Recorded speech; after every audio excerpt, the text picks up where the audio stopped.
Welcome back, A&P students. It is good to see you again. And this is the final installment of the Chapter 9 video series. Now, the strength of a muscle contraction is a highly refined, controlled response to the body's needs.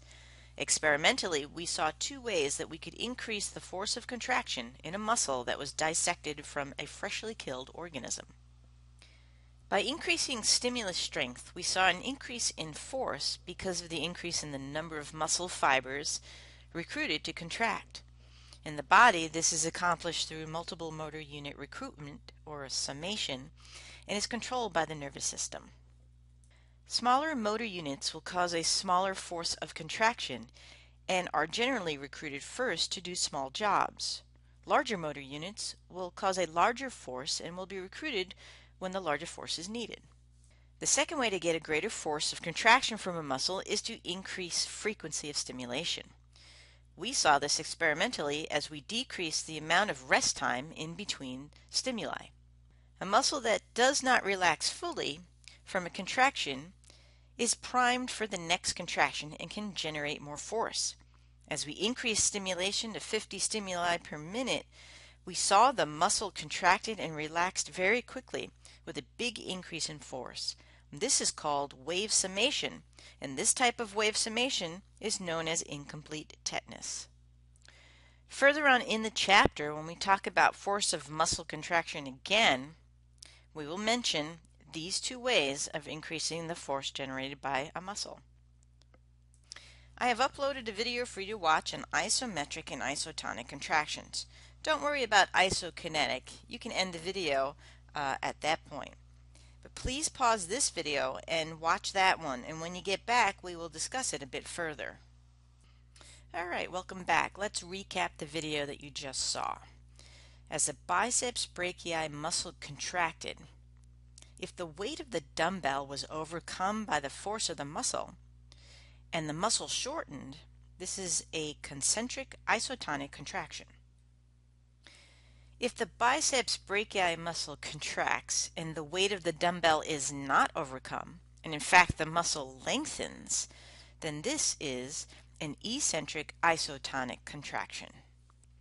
And lastly, if the biceps brachii muscle contracts and the weight of the dumbbell is not overcome and the muscle length does not change, this is an isometric contraction.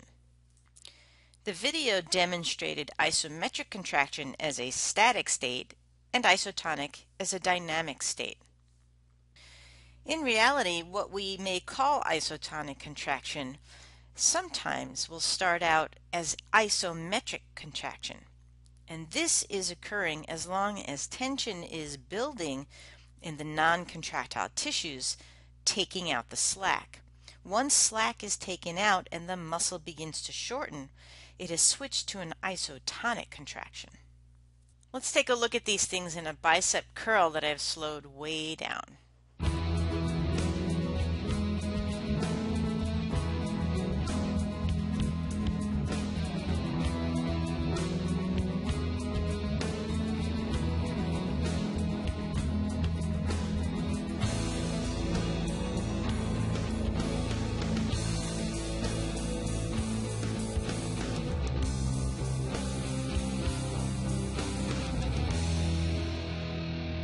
In a clinical setting, the understanding of the different ways that muscles generate force is an important topic, especially when trying to rehabilitate muscles. A muscle that has been weakened due to an injury can be strengthened through exercise. However, if the joint is not stable enough to be put through its range of motion, then isometric exercises can be implemented to strengthen the muscle without moving the joints. When we think about skeletal muscle, we mainly think about the muscles overcoming some kind of load or moving body parts. But we have to remember that all skeletal muscle is in some state of contraction at all times. And this is a background level of muscle tone that is controlled by the spinal cord. Now, all of this muscle contraction needs fuel, and the fuel comes in the form of ATP. Muscle cells tend to have a lot of mitochondria, and the number of mitochondria present in a cell is dependent on its metabolic needs. And we will be talking about the different fiber types and we will be learning that different fiber types have different metabolic needs. The majority of the ATP used by muscle cells will be derived from the breakdown of glucose through glycolysis. Muscle cells have adapted to this high energy demand by containing myoglobin and glycogen. Myoglobin is similar to hemoglobin and is an oxygen storage molecule. Glycogen is animal starch and is the storage molecule of glucose. Muscle also contains a high energy molecule that is the main energy storage molecule called creatine phosphate. There's only about 4 to 6 seconds worth of ATP stores in a cell that can fuel quick bursts of activity, but this gets used up fairly quickly. Creatine phosphate can regenerate ATP from ADP through direct phosphorylation, and it will be the second source of energy during exercise. The third energy source is the breakdown of glucose through glycolysis. Stores of glycogen are broken down into glucose molecules, which get further broken down into lactic acid and ATP through the anaerobic pathway. As exercise continues, more fuel will be generated by the aerobic pathway of the Krebs cycle, which is the slowest process but gives the highest energy yield.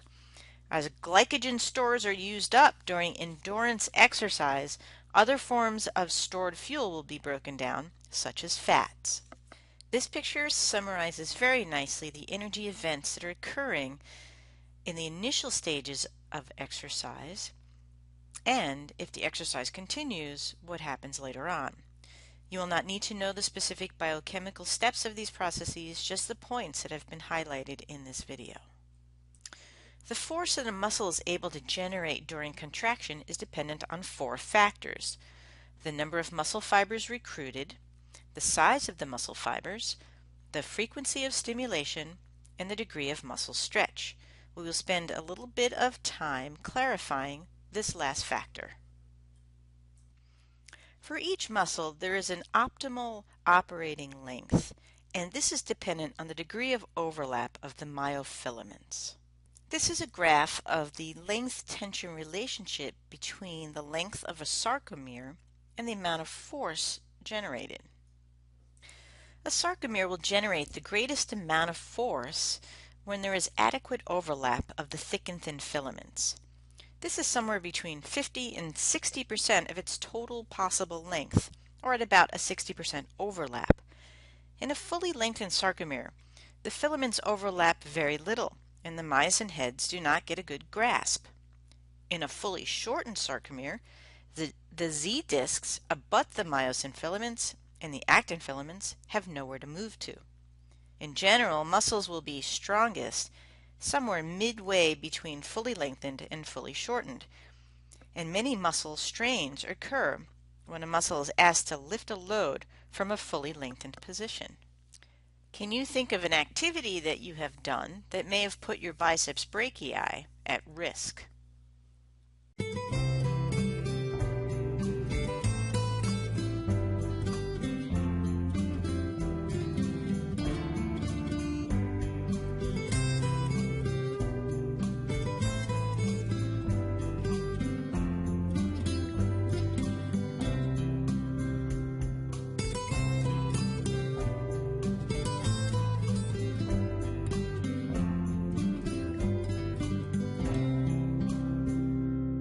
Now that you have a greater understanding of muscle anatomy and physiology, you can begin to understand how conditioning and training have their effects.